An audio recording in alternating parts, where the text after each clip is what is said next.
What process should you use when choosing a colour for a room or a house?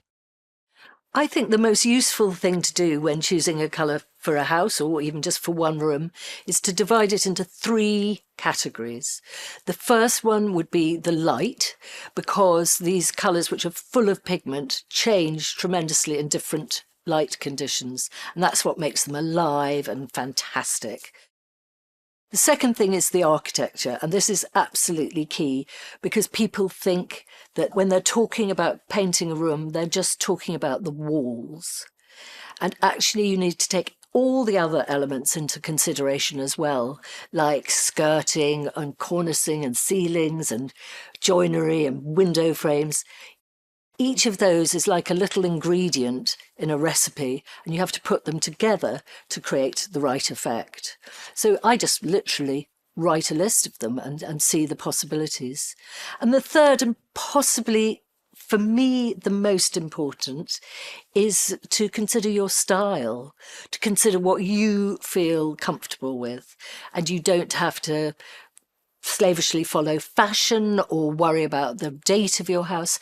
Do something which is going to make you happy. What would you say are good colours for a main room, like a living room? Well, I think one of the things which I've become very obsessed with is how and when you use said living room. Because most people spend a lot of time in their kitchens, which during the day, which is a light and bright area.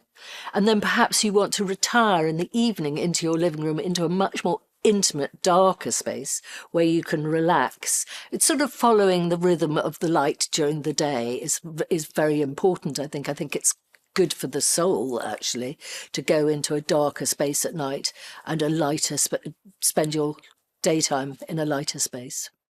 Is there a good colour for bathrooms?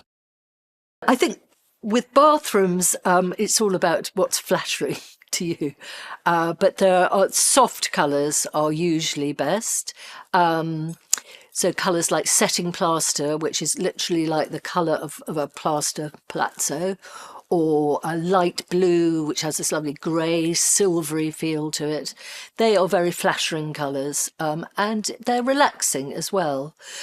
But the main thing about a bathroom is that I would always paint the same colour on the walls as the ceiling, so that you don't see that horrid where the wall ends and the ceiling begins, and you're staring in your bath up at this white square.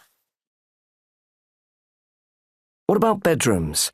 Should we use relaxing colours? Yes, bedrooms I think are very individual. I spend a lot of time in people's houses advising them about what colours to use. And many people, they would just want their bedrooms to be calm and serene. I am not of that family.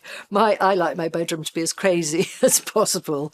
And of course, if you have the luxury of having a guest room or spare room, it's great to do something a bit weird and wacky in there because you don't have to live in it all day.